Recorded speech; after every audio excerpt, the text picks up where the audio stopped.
Rev up your engines!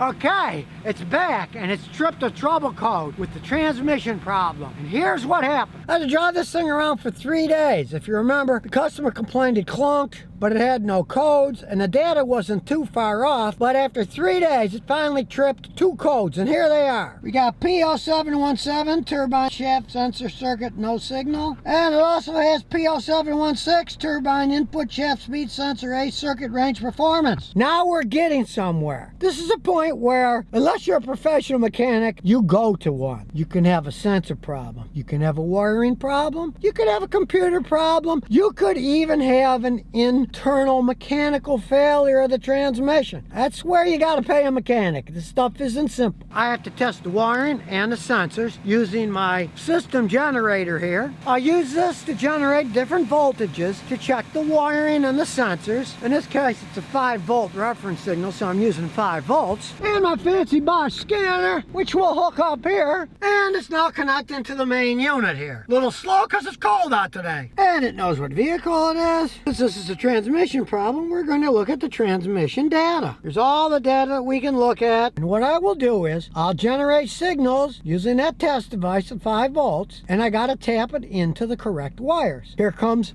some more things that you need to know as a mechanic. This is why you pay a mechanic for this stuff. So we get on that phone and we go to all data. And I go to the repair section. And there it is, because I was working on it the other day. Go to wiring harness. There we go. We get all the wiring harnesses. It has all the wiring in. If you find a part bad, it shows how to take it all apart to replace either the wiring or bad sensors. Yes, it is that complex. These GM transmissions, they have adaptation computer procedures where they can adapt to wear using computer algorithms. This is very complicated stuff. Something you're just not going to do yourself. Anybody can do it if they want to learn. You're going to have to buy the tools. You're going to have to subscribe to the information systems. And you're going to have the patience to deal with computer electronic systems. I tested everything. The wiring's good. There's no shorts. The sensors don't have electronic problems. So guess what? With those codes, that means there's a mechanical failure inside the transmission. I'll go to my main computer and show you. Here we go into my mechanic bunker. Down we go. Now this part might look familiar because this is where I film my live car talks. Well, now you get to see something special. The other side. This is what I'm looking at. And here's my giant computer that I'm going to show you what's going on with this transmission. So we're going to go to my all data. And there it is. We'll go to repair. Same as on my phone, but it's a lot easier to film with my big screen. Now as you can see here, this shows how to test it, how to verify the circuits. I've done all this stuff and it shows okay. Now in this case, the speed sensor itself tested out okay. But the sensor measures a part that spins on a shaft. That shaft has got to be worn inside. It's broken. And the all data shows how to do it. Here's the shaft. It's probably got a bad speed sensor rotor. Take it apart. Of course, you have to have the transmission taken apart to do this. So, considering the mileage that it has on, 150,000 miles, and that you're taking apart an old transmission, probably all worn outside. Who knows what's going to happen when you strip it down and find out maybe other gears are damaged. You're probably better going with the remanufactured transmission, which in this case is $2,573.75.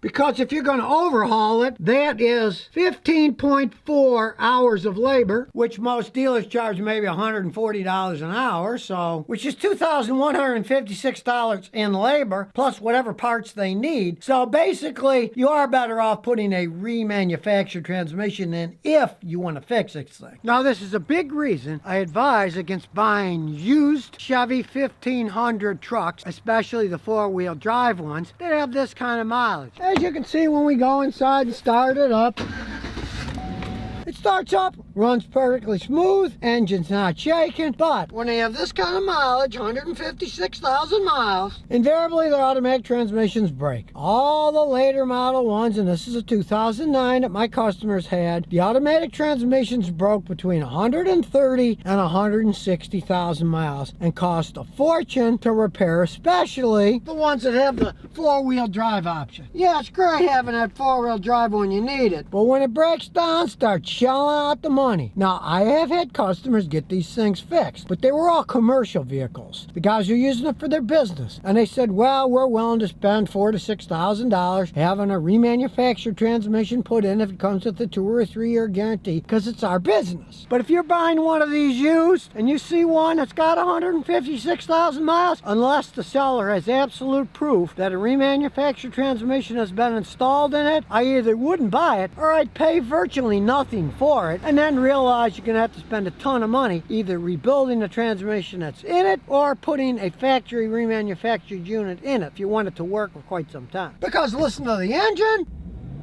Solid V8 engine, no problems there. It's just that these transmissions have a limited lifespan, and it's usually around 150,000 miles or so. Keep that in mind if you're thinking about buying a used one.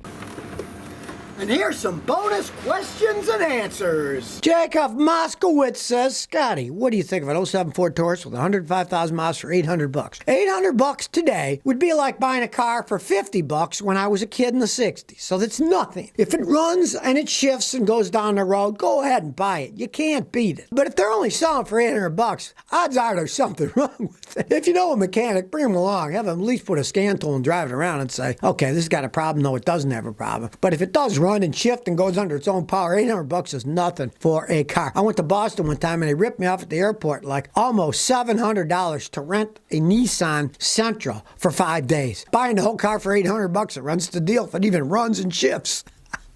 Joe says, I got an 09 Sequoia 4x4, 20,000 miles. Should I change the differential fluid? Well, not because of the mileage, but let's face it, it's 12 years old. You might as well. It's old. Who knows what happens with the 12 years of driving around? You only need to change it like every 50,000 miles or so, or even further. Buy the fluid at Toyota J. It doesn't hold that much. Easy job, drain and fill. Anybody can do it. Watch my videos. I show you how to do it. Sam Brago says, Scotty, what do you think of a 77 Datsun 280Z with only 90,000 miles? All right, one, I wouldn't believe it.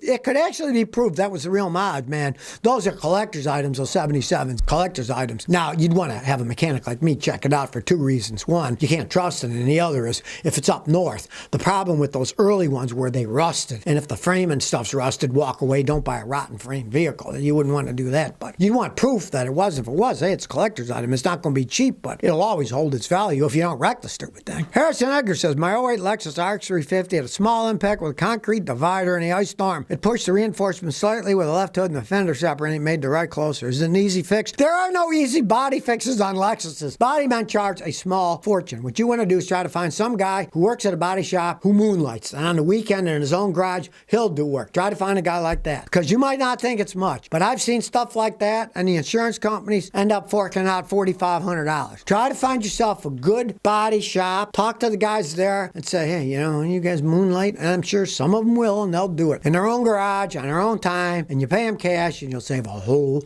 bunch of money. Because there's no cheap fixes on Lexuses. They're not cheap to work on any car these days. Toyota Corolla, they're going to charge $700, $800 just to turn out a fender that costs them $50 from Taiwan. That's just how it goes. Doc says, Scotty, why does a Chevy 2500 express van with 300,000 starter crank 6 times before it starts? Should I be worried? Okay, you got an express van that's got 300,000 miles. You should be happy as a steamed clam. I always just say happy as a steamed clam. Why would a steamed clam be happy? You just steamed it and killed it. You're going to eat it. That expression never made any sense to me, but that's how it goes. You got that many miles, be happy. It's old, so it cranks 6 times. Probably the fuel injection system isn't working right. Change the spark plugs, of course, air filter, fuel filter. Put some good cleaner like Chevron Tacron in a gas tank, drive it a couple hundred miles, maybe it'll help. But as long as it starts, what the heck? It's got that many miles. The engine's worn. You're not going to rebuild the engine. As long as it starts, hey, be happy. And if it's real cold outside, get a can of starting fluid, put it in the trunk. Then, when it doesn't start, just pop the air filter, spray a little in to start it that way. I know guys in Canada, they had a case of starting fluid. Because in the winter, they're going to a hockey game, in the middle of the night, they can't get it going,